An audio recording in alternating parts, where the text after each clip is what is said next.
নমস্কার দর্শক, সংবাদ আবির্ভাবের গুরুত্বপূর্ণ সংবাদে আপনাদের সকলকে স্বাগত। আমরা প্রত্যেক দিনের মতন আজকেও একটি বিশেষ এবং গুরুত্বপূর্ণ সংবাদ আপনাদের সামনে তুলে ধরব। দর্শক, আমরা বেশ ভয়ে আছি, সাংবাদিকরা আমরা তৃণমূল কংগ্রেস আমল দেখলাম, আমরা সিপিএম আমলের বেশ কিছুটা সময় দেখেছি, এখন বিজেপির 3 মাস দেখছি। বেশ ভয়ে আছি আমরা। কারোর সম্পর্কে কোনো সংবাদ করতে গেলে আগে অনেক ভাবনা চিন্তা করতে হচ্ছে। এই জিনিসটা তৃণমূল আমলেও কিন্তু আমাদের এতটা করতে হয়নি।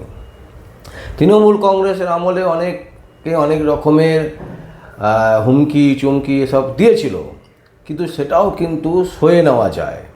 আর এখন এই যে 3-3.5 মাসের মধ্যে যেভাবে মুখ্যমন্ত্রী থেকে শুরু করে একেবারে রাজ্যের বিজেপি সভাপতি যেভাবে ধমকাচ্ছেন চমকাচ্ছেন, তাতে আমরা একটু বেশ চিন্তিত। আমরা বেশ একটু ভয় তো পাচ্ছি যে একটা সংবাদ করব, সেই সংবাদের ওপর আবার সনাতনীরা দৌড়ে দৌড়ে চলে আসবে না তো। আমরা নিজেরা সনাতনী, আমরা আবার ভাবছি অন্য কোনো সনাতনীরা আমাদেরকে আক্রমণ করবে না তো। তো এই রকম ভয়ঙ্কর পরিস্থিতির সামনে দাঁড়িয়ে আমরা কিন্তু সংবাদ পরিবেশন করছি। আজকে আপনাদের সামনে যে সংবাদটা তুলব সেটা হচ্ছে মানব গুহ। তিনি মেমারি বিধানসভার বিধায়ক। বিজেপি যখন তিনি করতেন না, বিজেপিকে সমর্থন করে যখন সংবাদ পরিবেশন করতেন, তখন তার সংবাদগুলো শুনে মনে হতো যে সত্যি একজন ভালো সাংবাদিক, যুক্তিপূর্ণ সাংবাদিক, এবং তাকে আমরা খুব রেসপেক্ট করতাম। কিন্তু এই বিধানসভা যখনই তিনি দাঁড়িয়ে পড়লেন, যখনই তিনি জিতে গেলেন, এই জেতার পর থেকে তার মানসিকতা, তার যে ডকুমেন্ট তিনি দেখাচ্ছেন সংবাদ মাধ্যমে, একেবারে উল্টো। আমরা বুঝতে পারি না একটা জিনিস, যে যায় লঙ্কায় সেই হয় রাবণ। এই জিনিসটা কেন বলছি, সম্প্রতি আপনারা সকলেই জানেন যে নিট কেলেঙ্কারি নিয়ে দিল্লিতে যেভাবে ছাত্র সমাজ তারা যেভাবে পথে নেমেছিলেন এবং তাকে সমর্থন করে বিভিন্ন মানুষজন, বিভিন্ন পেশার মানুষজন, তারাও কিন্তু রাস্তায় নেমেছিলেন, রাস্তায় নেমে প্রতিবাদ করেছিলেন, এবং যার ফলে সরকার বাধ্য হয়েছে শিক্ষামন্ত্রীকে সরাতে। এবং শুধু দিল্লি নয়, সেই আঁচ এসে পড়েছিল কলকাতাতে, ভারতবর্ষের বিভিন্ন প্রান্তে কিন্তু সেই আঁচ পড়েছিল। এবং বিশেষ করে বলা যেতে পারে গুণীজন যে সমস্ত মানুষজন আছে, সে সিনেমা আর্টিস্ট থেকে শুরু করে খেলোয়াড়রা, তারাও কিন্তু মুখ খুলেছিলেন এই পার্টিকুলার বিষয়ে। কিন্তু তারপরেও আমরা দেখতে পাচ্ছি বিজেপি একটা জিনিস তৈরি করার চেষ্টা করছে, যেন ধর্মেন্দ্র প্রধান, যিনি শিক্ষামন্ত্রী ছিলেন, তিনি নিজে স্বেচ্ছায় পদত্যাগ করেছেন। এইটাকে খাওয়াবার জন্য মানব গুহ থেকে শুরু করে যারা বিজেপিপন্থী সাংবাদিক, এই সমস্ত সাংবাদিকদেরকে দিয়ে বারবার করে বলাবার চেষ্টা করা হচ্ছে যে না, ধর্মেন্দ্র প্রধান নিজে থেকে স্বেচ্ছায় তিনি কিন্তু তার যে গদি, সেই গদি ছেড়েছেন। তাহলে প্রশ্ন তো থেকে যাচ্ছে অনেকগুলো, মানব গুহ থেকে শুরু করে সবাইকে আমরা একটা কথা বলবো যে তাহলে প্রশ্ন থেকে যাচ্ছে না যে তিনি 22 জন মারা যাবার পর কেন এই সিদ্ধান্ত নিলেন, কেন তিনি আগে নিলেন না? তো এই প্রশ্ন থাকবে। এই প্রশ্ন কখনোই যারা, যেটা আমরা দেখেছিলাম, আমাদেরই একজন আইনজীবী তিনি বলছিলেন যে শুভেন্দু অধিকারী সনাতনীরা কখনোই মানতে চাইবেন না, এটা স্বাভাবিক ব্যাপার, সে মানুন না মানুন। আমরা মানব গুহকে নিয়ে একটা যেটা কথা বলবো সেটা হচ্ছে যে মানব গুহ তিনি বলছেন একটি পেপারের কাটিং দিয়ে যে বাম আমলেও বিরাটভাবে পরীক্ষায় দুর্নীতি হয়েছিল, সেই দুর্নীতিতে রাস্তা অবরোধ করে দিয়েছিল ছাত্ররা, বিভিন্ন পেশার মানুষজন, বিক্ষোভ, গুলি চলেছিল, এই ধরনের একটা প্রতিবেদন বর্তমান পত্রিকার, সেই পত্রিকার কাটিং লাগিয়ে তিনি বলছেন মামেরা ভুলে গেলেন, এই ধরনের শব্দচয়ন করে তিনি তার ফেসবুক পেজে লিখেছেন। প্রশ্ন হচ্ছে যে এই যে ঘটনাটা তিনি লিখছেন পেপার লিক নিয়ে 1997 সালে, আর যে ফটোটা তিনি তার ফেসবুকে বর্তমান পত্রিকার পেজটা তিনি দিয়েছেন সেটা হচ্ছে 1994 সালের।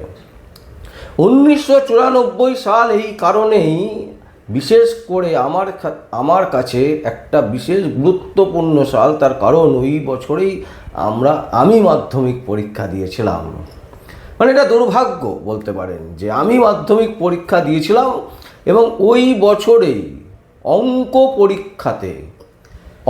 পরীক্ষার কিছু প্রশ্ন বাইরে থেকে হয়েছিল এবং যে কারণে ছাত্রছাত্রীদের মধ্যে ব্যাপক শক্ত মনে হয়েছিল এবং সেই নিয়ে ছাত্রছাত্রীরা, পরিবারের গার্জেনরা তারা রাস্তায় নেমে পড়েছিলেন।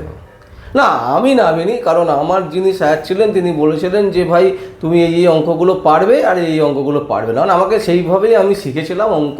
বিশেষ করে আমাকে মানে শক্ত শক্ত অঙ্ক আমাকে ছেড়েই করতে বলা হয়েছিল। মানে আমি তো অঙ্কে বড় পণ্ডিত ছিলাম, তো সেই কারণে আমি অঙ্ক সেভাবে করিনি। আমার যেগুলো পাওয়া জিনিস, যেগুলো আমি জানতাম, সেই সাজেশান অনুযায়ী যেগুলো আমাকে আমার স্যার বলে দিয়েছিলেন যে এই সাজেশান অনুযায়ী তুমি করো, তুমি শক্ত কোনো জিনিসে হাত দেবে না, তো সেগুলো তো আমি হাতই দিইনি, সেগুলো করিও নি। সুতরাং আমার যেটুকু নম্বর পাওয়ার ছিল আমি পেয়েছি। তো কিন্তু বিষয়টা হচ্ছে এই যে অঙ্ক পরীক্ষা এত শক্ত হয়েছিল বলে সরকার কিন্তু সেই মুহূর্তে ডিক্লেয়ার করেছিল যে এই পরীক্ষাটা ইমিডিয়েট বেসিস পুনরায় হবে এবং সেই পরীক্ষাটা কিন্তু ইমিডিয়েট বেসিস আবার করানো হয়েছিল এবং তাতে বলা হয়েছিল যারা যারা এই নতুন পরীক্ষায় অংশগ্রহণ করবে, মানে নতুনভাবে অঙ্ক পরীক্ষাটা দেবেন, তারা তাদের মতন করে যেরকম নম্বর পাবেন।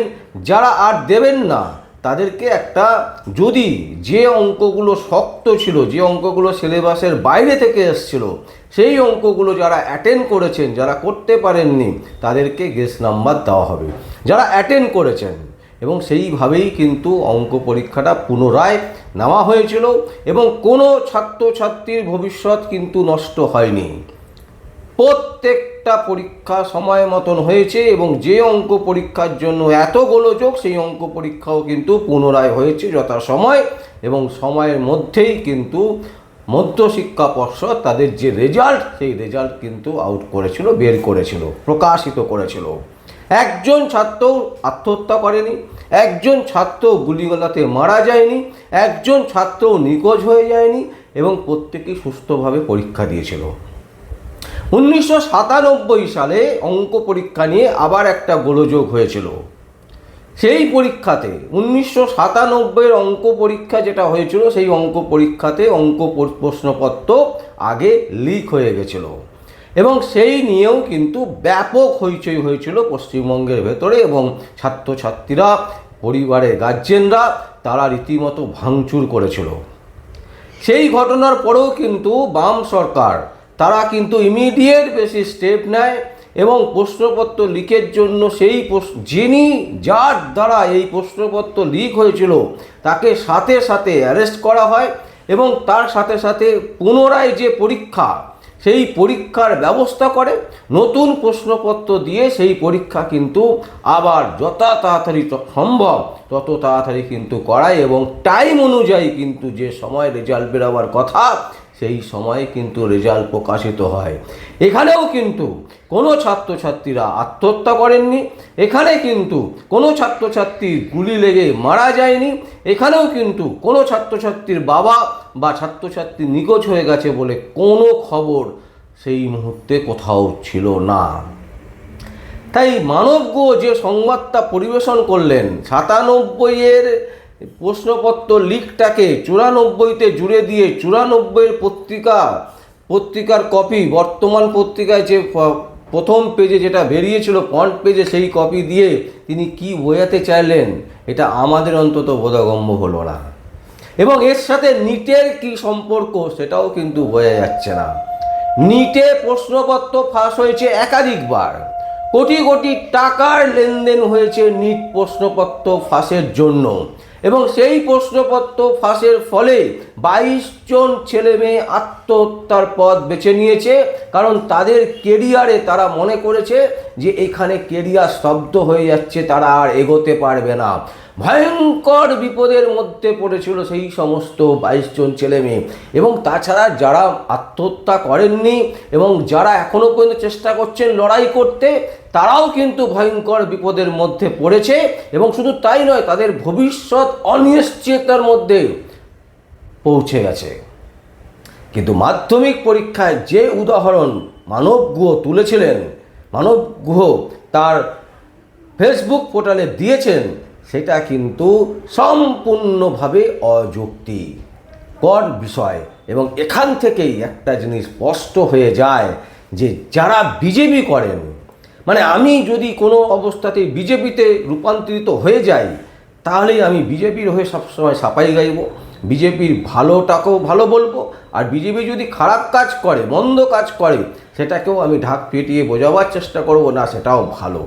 তাই বামেদেরকে তুলোধনা করতে গিয়ে তিনি অযৌক্তিকর কথাবার্তা বলেছেন, এবং 1994 সালের পেপার কাটিং 1997 সালে দিয়ে তিনি বোঝাতে চাইছিলেন যে বাম আমলেও প্রশ্নপত্র লিক হয়েছে, এবং বাম আমলে লিক হয়েছে বলে বিজেপি আমলেও পর প্রতি বছর প্রশ্নপত্র লিক হবে কোটি কোটি টাকা দিয়ে। এটাই কি আপনি বলতে চাইলেন? মানববাবু, আপনার বিধানসভা এলাকায় আপনার পার্টি 2-3টে ভাগে ভাগ হয়ে আছে। আপনাকে ম্যাক্সিমাম লোক সহ্য করতে পারছে না, কারণ তৃণমূলের হারমাদ বাহিনীর সাথে আপনি সংগঠন চালাচ্ছেন। তৃণমূলের হারমাদ বাহিনীকে নিয়ে আপনি সেখান থেকে কাটমানি পয়সা তুলছেন, এরকম বিরাট বিরাট অভিযোগ আপনার বিরুদ্ধে উঠছে বারবার করে। সেটা নয়, আলাদা ব্যাপার। কিন্তু আপনি যুক্তি খাড়া করার জন্য 94-এর পেপার কাটিং 97-এ ঢুকিয়ে দিচ্ছেন, এবং যেটা অযুক্তি। এবং 97 সালে যে ঘটনা, সেই ঘটনার সাথে আপনি নিটের ঘটনা উদাহরণ তুলছেন। নিটের কম্পেয়ার করে আপনি 97-এর ঘটনাকে কম্পেয়ার করছেন। এই যুক্তি ছেদ বলেই আমাদের মনে হচ্ছে। এবং শুধু তাই নয়, আপনি যে সাংবাদিকতার নামে একটা কলঙ্কতে পরিণত হয়েছেন, এটা কিন্তু তার একটা স্পষ্ট উদাহরণ। দর্শক, আমরা বর্তমান পেপারে কাটিং দেখাচ্ছিলাম, আমরা যে কথা বলতে বলতে আপনাদের সাথে সেই পেপারে কাটিংটাও আপনারা দেখে নিন ভালো করে। এবং 1994 ভুলব না, কারণ 1994-এ আমরা 1994 সালের ব্যাচের স্টুডেন্ট। তাই সেই বছর আমাদের চিরস্মরণীয় হয়ে আছে। যেদিন পর্যন্ত না মারা যাব, তার আগে পর্যন্ত মনে থাকবে। তাই মানববাবু, দয়া করে ভুল যুক্তি দিয়ে মানুষকে বিভ্রান্ত করবেন না। ভালো নাই লাগতে পারে, বাম সরকারকে আমাদেরও ভালো লাগতো না। বাম সরকারের বিরুদ্ধে আমাদের প্রচুর নিউজ আছে, তৃণমূল কংগ্রেসের বিরুদ্ধে আমাদের 3,000-এর ওপর নিউজ আছে, প্রত্যেক দিন আমরা নিউজ বের করতাম। কিন্তু তার মানে এই নয় কাউকে খারাপ বলতে গিয়ে তার সমস্ত কিছু খারাপ, এবং তিনি যেটা ভালো করেছেন সেটাকেও খারাপ বলে চালাবার চেষ্টা করব, সেটা কিন্তু সাধারণ মানুষ কোনো অবস্থাতেই গ্রহণ করবেন, এবং সেটা আপনারা খুব তাড়াতাড়ি বুঝতে পারবেন। দর্শক, আমরা এই সংবাদ আপনাদের সামনে তুলে ধরলাম। যদি আপনাদের কোনো বক্তব্য থাকে, কোনো কমেন্টস থাকে, অবশ্যই আপনারা কমেন্ট বক্সে কমেন্ট করবেন। আর দেখতে থাকুন পরবর্তী সংবাদ আবির্ভাবে। আমার নাম বিশ্বজিৎ পাল, সংবাদ আবির্ভাবের জন্য।